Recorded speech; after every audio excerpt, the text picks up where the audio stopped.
For years, the world of online travel has focused primarily on the businesses of air and hotel. And this makes sense. They are the two biggest travel segments. Together, they account globally for 2/3 of gross bookings. But coming in right behind as the third largest segment is travel activities. It's bigger than rail, it's bigger than car rental, and let's be serious, it's really those things that travelers get to do once they're there in destination that inspires them to want to go places. Yet travel activities has largely been neglected by the online space. In the segment of activities, the product is diverse. There are hundreds of thousands of things that travelers can choose from. Helicopter tours have to compete against snorkeling tours, spas against cooking classes, museums against free city walking tours, all for the limited time and attention of the travelers while they're in the destination. It's a highly fragmented segment that is largely built on the backbone of small businesses. In our recent survey of European activity providers, nearly 3 out of 4 bring in less than $250,000 of gross sales each year. Owners tend to be passionate about their activity and deeply involved in the day-to-day operations of the business. A long tail of small businesses tends to mean that technology investment is also low. 3 out of 5 European activity providers spends less than $5,000 a year on technology. In this segment, managing business on pen and paper is not unheard of. These dynamics have made it all the more challenging to aggregate and digitize this segment, making travel activities one of the last to join the online travel fold. But the shift is happening, and it's going to happen even faster than what we've seen with some of the other segments. 5 factors are really contributing to this accelerated shift. First, the shift is happening at a time when travelers are already familiar and comfortable with engaging online for travel. 4 out of 5 travelers in Europe from UK, Germany, and France already shop for travel online. The number of travelers that are booking online continues to rise each year. Just 5 years ago, there were more travelers that used an even mix of online and offline booking methods, but now 2 out of 3 usually or always books their travel online. Our next factor is that a critical mass of activity providers has finally gotten the digital message. This year, their biggest priorities are going to be to increase direct bookings as well as increase sales through online travel intermediaries.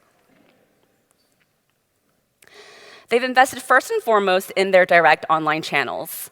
2 out of 3 now have a website that allows live online booking that includes the confirmation and the payment. And by the end of this year, it's expected that nearly 9 out of 10 will. With activity providers' strong focus with the online space, direct website and OTA bookings are expected to increase the most this year in terms of distribution channels. Now, if business is being managed through pen and paper or Excel sheets and email, you can imagine that facilitating online sales can be extremely challenging and a little bit painful. But the adoption of professional reservation technology has really reached a tipping point. A slew of ResTech startups has set the industry up with the back-end tech that is allowing activity providers to get online, get digital, and the technology caters specifically to this segment. So we're seeing that the activity providers are shifting to these professional solutions. In our 2016 survey of the European activity providers, only 1 out of 3 was using a third-party reservation system at the time. Now, nearly half are, and another quarter plans to get on board this year. Our fourth factor is mobile. So in activities, online is going to become synonymous with mobile. Across these 3 European traveler markets, nearly 40% of travelers already is researching for activities on their mobile devices. 1 out of 3 already books some activities on mobile. And if we look to see how this stacks against the other segments, more travelers have researched and booked activities on mobile than they have for air. And that number is catching up to hotels. pretty good considering the head start that hotels and air have had in the online space. Now, mobile's especially well suited for activities. Yes, some travelers like to research and book some activities pre-trip, but they continue to do so for other activities once they're there in the destination. And mobile allows them to do this when they're already on the go.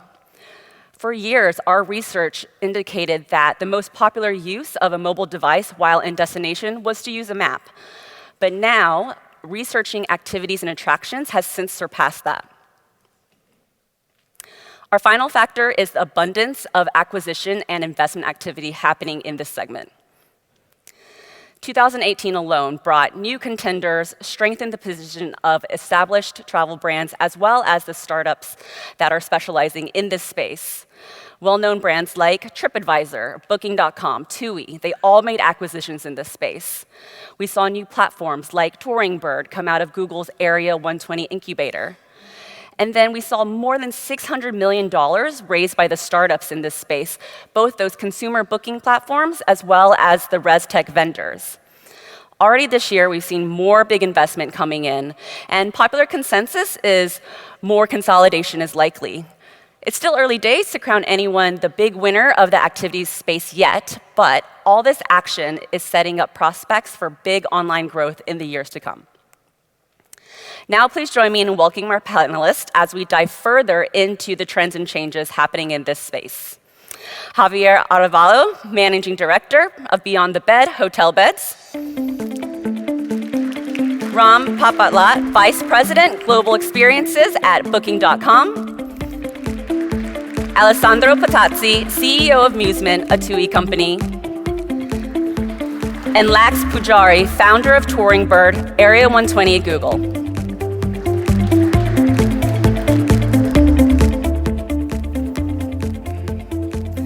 All right, thanks guys for joining us here at the conference this year.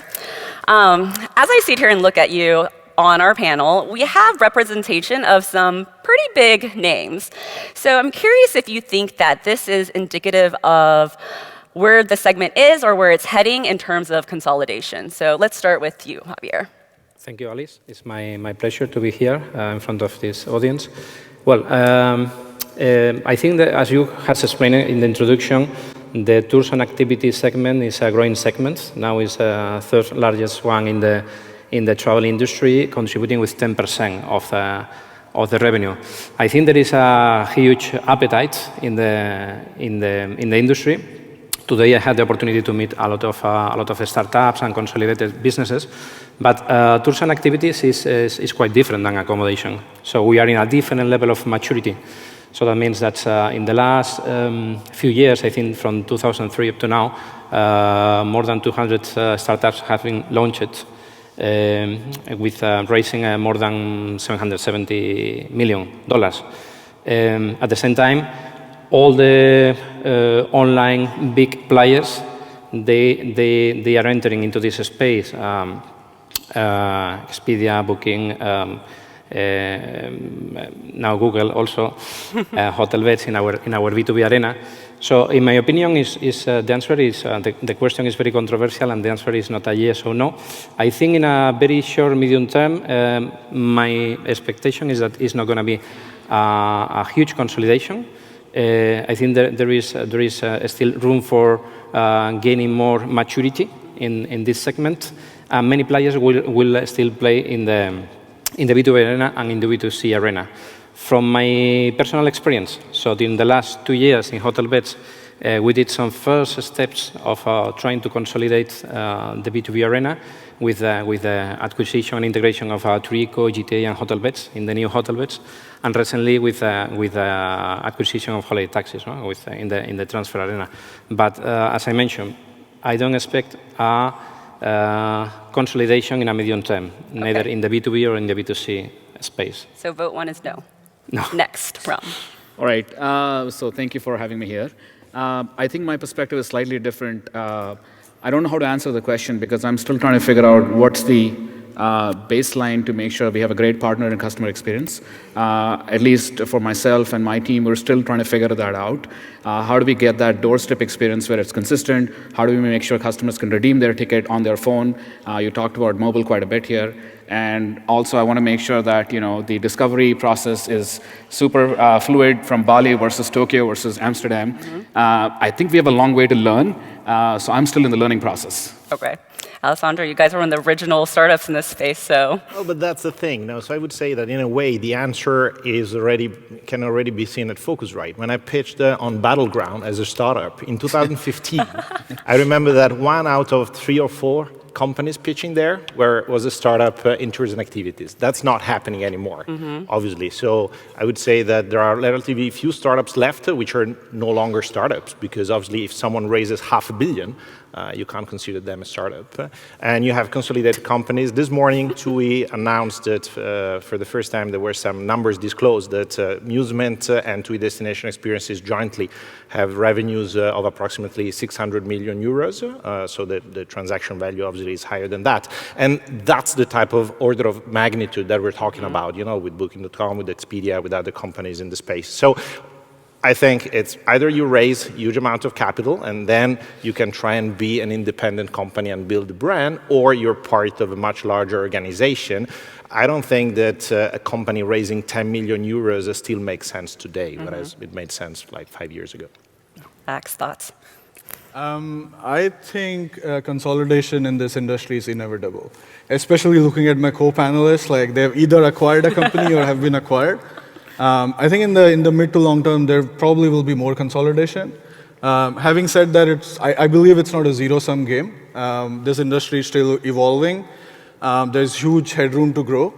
So there will be a lot of players. There will be new startups emerging. I see our role in this ecosystem basically is to connect the travelers or users looking to buy these experiences with the right travel partners who are sitting with me on this panel.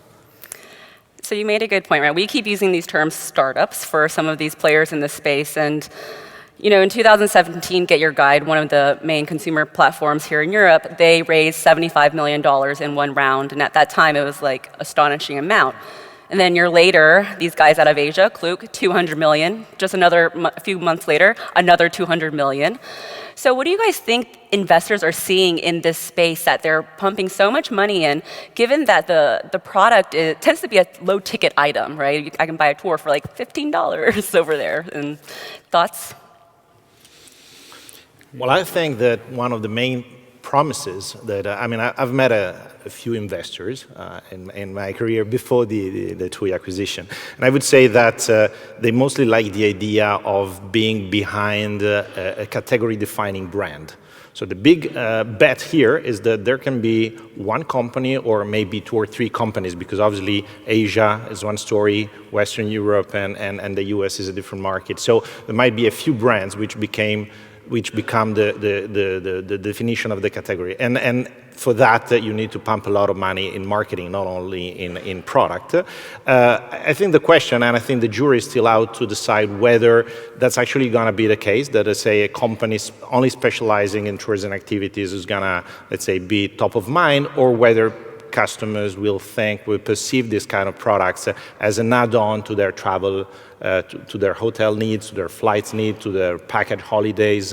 In our case, we're let's say, keeping both options open. That's why we're keeping the Musement brand, for example, as the specialist in tourism activities, but also we already power all the digital touch points of the TUI group in case customers decide that they... And I think that at the end, there's not going to be a one-size-fits-all. There are going to be customers who like the reliability and household name of their traditional travel provider, and other customers who really want to go just for those who perceive it as the super specialists in tourism activities. I agree with Alessandro. I want to add that maybe there is a lot of interest in the market. There are different types of investors interested in tour and activities. Some of them because of the financials, because it's true that there is a category of tickets where probably the average profitability is lower than other type of products, other segments. But there are other categories, other modalities in tours and activities where the profitability is much higher. No? For instance, in the case of Hotelbeds or in other companies, maybe where our core business is accommodation, to add and to develop a new business line like tours and activities is a way of improving the value proposition. So to go to the market with a different value proposition. It's not just accommodation, but also adding car rentals, activities, transfers, also generating money. No? But I think it's, this is the main reason why the market is very interested.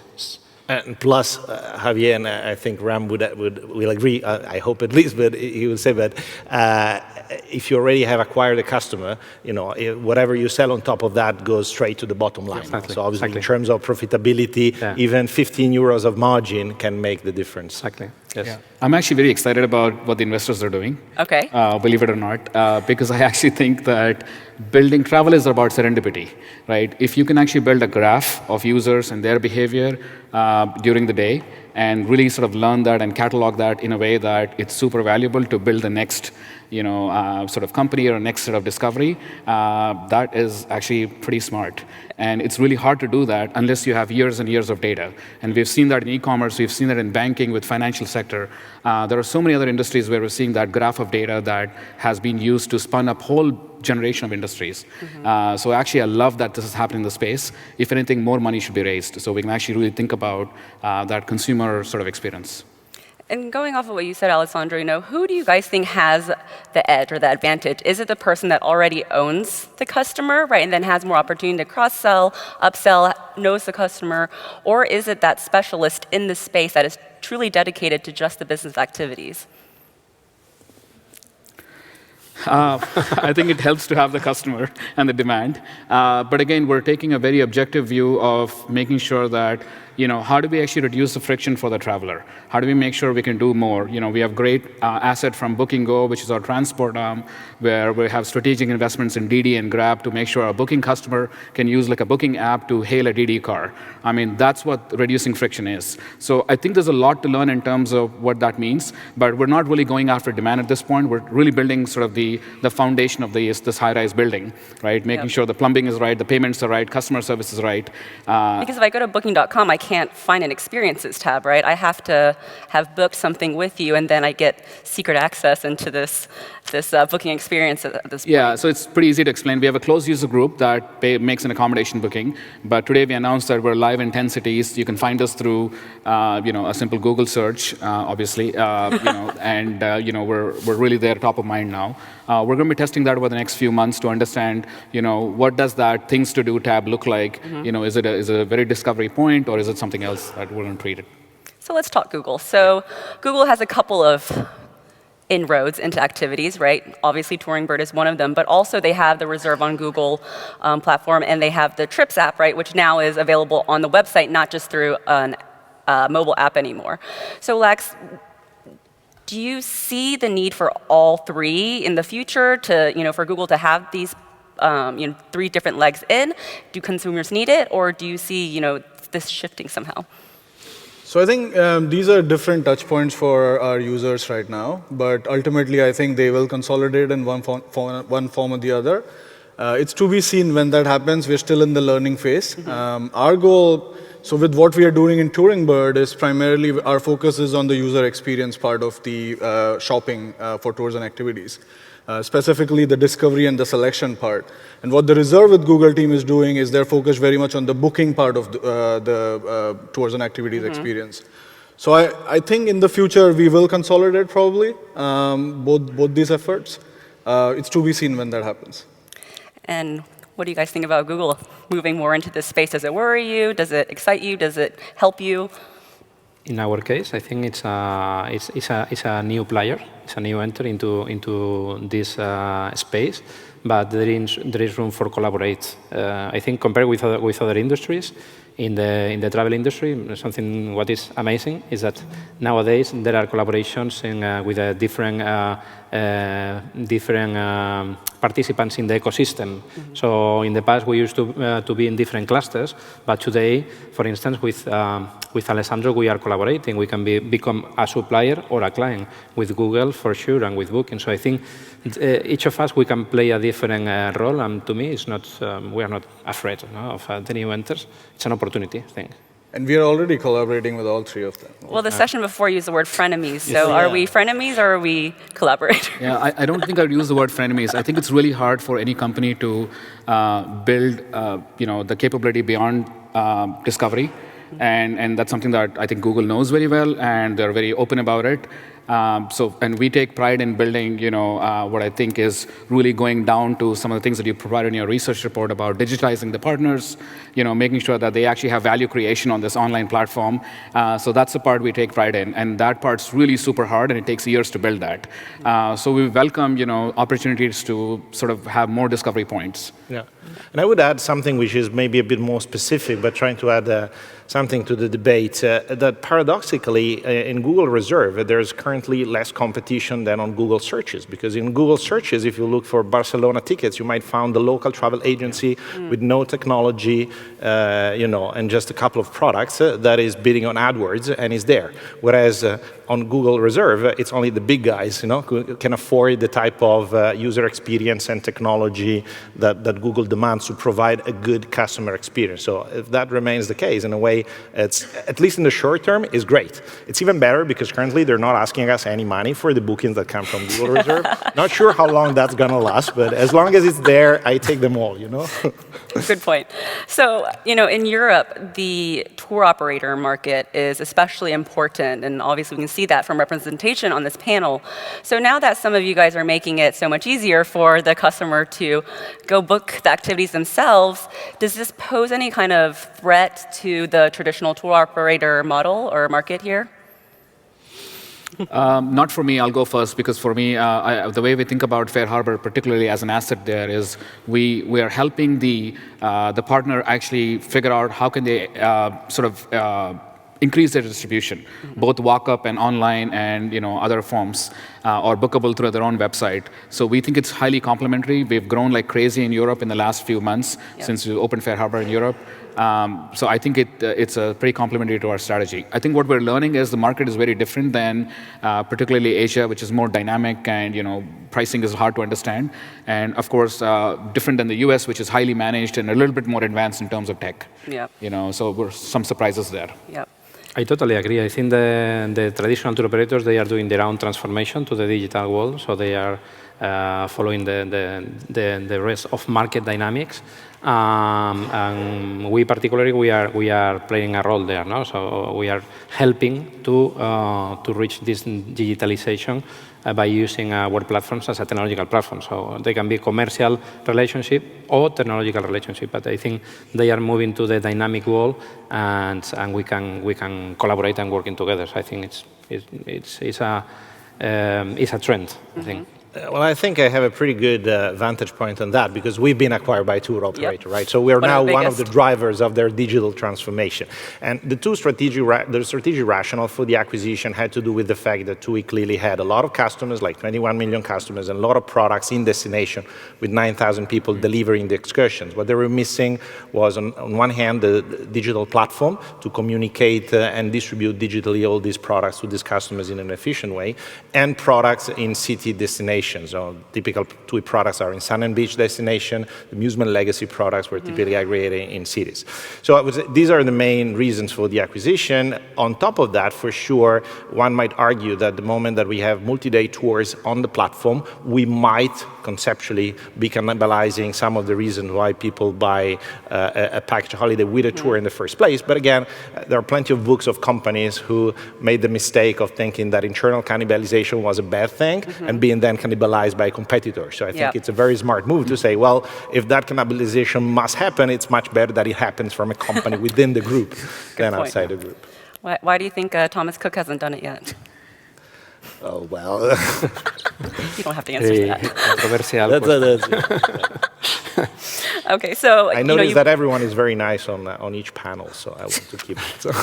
It's a good one. So you brought up Fair Harbor, so around about a year ago, right, 2 OTAs in the space, one being Booking.com, acquired ResTech vendors. So how has that impacted the marketplace, and where do you think this leaves all those other small tech vendors that didn't get picked last year? Is there hope for them? Oh yeah, absolutely. So I think it's a customer choice. It's not the B2B strategy that is downplaying somebody. So when we look at our connectivity strategy, we're thinking really deeply about, can we actually have the direct relationship with the partner, but through some of these providers. So we've recently integrated with the ResD as well, because they have great products, and our customers want those products. So I think again, Fair Harbor has taught us what I call both tangible and intangible way of doing this business. We're also new to this business, so we learned a lot from Fair Harbor. But with that, we would also go connect up to multiple providers, and more to be announced in the next few months, where again we focus on the customer choice. So I think it's a really good thing in terms of what has happened. So why buy one versus just plug into one like you're doing now? Yeah, I think so. Fair Harbor is slightly different. It's more than a reservation software. They're actually a complete SaaS provider that uplifts the partner to digitize them. So we also care about that. We care deeply about partner experience, and we also want to build custom capabilities for helicopter versus the Napa Valley train versus somebody else. And those are things that we can't do if we just partner with somebody. So we're really selective about who we work with, and the selection that comes in through Fair Harbor. It's very specific, and all of that is really about enabling the partner to be digital. Yeah. So slightly different strategy there. Yeah. I think, Alice, as you commented previously, so our market is highly fragmented and is dominated by very small suppliers. So that means that we need to look for different technological tools to help them to update the inventory in our platforms. No? I think all these technological platforms like Trexoft or ResD or Booking or whatever, so they are doing a fantastic role, no? And it's very compatible to have direct contracting, to use the technological platform, to buy a technological platform, and to work with different tools, technological tools in parallel, in my opinion. Now, activities is such a personal preference thing, right? Yes, hotels are as well, and airline seats, I have preferences, but I can't always afford the preferences that I have. But, how can the industry leverage the emerging techs, like maybe AI, personalization, to help the process of deciding, one, where I want to do, which activity is reliable, which is best fit for my personal preferences, to make the whole process a little easier? Maybe, Lex, what do you think? I think the first step is actually to bring all these activities online, improve the coverage, get to a state where we have full coverage and also fair coverage. What I notice most of the times is when we look at all the bookable activities to some of these attractions or museums, we generally don't find the basic tickets that users could book. Everyone is trying to upsell them on something which is an expensive ticket. So what we are actually looking for right now is to get access to all kinds of inventory, and then once we have it, we could personalize it for the users based on their preferences. But personalization, AI, all that is important, but first step is to bring all of these suppliers online, get the basic coverage for all the tickets. Yeah. Yeah, we've been doing it slightly differently. I think we've had the fortune of course, having the demand. So, a family of 2 children, we know their book dates, the book window, how long they're going to stay, where they're coming from. And then when they pick an activity that's substitutable versus an activity that's unique, then we can really figure out through machine learning, is it price, is it selection, is it a benefit? And we've been able to really learn a lot about how to apply. We've been an AI company at core. We've been doing that for many, many years, so that's not new. But I think what's interesting is we've been able to build what I call like a really interesting graph of users and user segments, and hopefully we can start using that in discovery paradigms. Yeah. Got a question from the floor? Hi, guys. I have one quick question. How do you see hoteliers benefiting from tours and activities? It seems that, once again, they missed the boat or the train, however you want to call it, on this opportunity to make actually more revenue. Is there any advice you can give hoteliers actually to really benefit from tours and activities? You mean for hotels? How? For hotels, yes. Hotels. Okay, I think there is also a great opportunity to look for synergies working together with the hotels, because the hotels, they also generate huge traffic in their direct channel, so they have access to the final consumer. I think there is an opportunity for maximizing their revenues by collaborating with some players in the market of tours and activities. And in our case, we started a few years ago offering to the hotels a B2B website for the concierge or the receptionist called hotelextras.com, and the hotels, they can distribute the product directly to the consumer when they reach the hotel, they arrive to the hotel, using our website, or by developing white labels in their sites, or by doing a connection with us. I don't know what's your opinion, but I think it's a great area of working together there. Absolutely, yeah. Yeah, well, I think that conceptually it's indeed a great area in the sense that obviously you can offer, we also have a similar platform. The tricky thing, however, is that sometimes if you reach an agreement with the general manager of the hotel, or you reach an agreement with the chain, in case we're talking of a chain of hotels, doesn't necessarily mean that the platform is going to be used at the level in which it must be used, because maybe the person at the reception or the concierge has a better private deal with someone else locally. That's a fact. That's not something that's not an anecdote. I can take you, I could make a few hundred examples of hotels and hotel chains in which we signed a wonderful MOU with the owner or a wonderful MOU with the company, and then the framework agreement didn't materialize because, again, there was no personal convenience from the person. So I think that also the hoteliers have a responsibility to have their own internal incentive systems in place to make sure that certain behaviors are not allowed, and actually the good behavior of having everything tracked in a legal economy are actually incentivized rather than penalized. One more. Hi, my name is Axel Schmigelo from iTravel in Germany. I'd like to hear your thoughts on local tour marketplaces such as Evaneos and TourRadar or Tourlane, who've recently been funded, and how that impacts your markets. You want to take it, Lex? Sure. So I think ideally we want to work with all of them. As I said earlier, the way we see our role is basically connecting the user to the right travel partner. And I see value in all of the providers that you just mentioned, and we would want to partner with them and showcase their tours and activities to the right users at the right time. Yeah, I want to say yes, I'm greedy, I want to work with everybody, but I also want to think about partner value creation. So I don't think I have a formula yet for that. So something that we're working on. We first think about the partner value creation, the payments, the customer service before we start broadcasting to the customers. So a couple steps before we start looking at that. All right, really quick, last one. Veltra went public a couple months ago. Very exciting considering they're like the first specialist in this space to do so.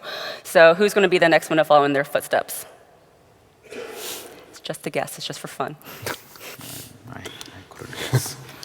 Very controversial. Oh, come on. Okay, I'll break the ice. I would say, if you asked me like 2 months ago, I would have said Get Your Guide. But not recently, after all the SoftBank movements, I'm not so sure anymore. So I guess we'll see. Okay. All right. Thank you guys so much, ladies and gentlemen. Please join me in thanking our panelists. Thank you very much. Thank you.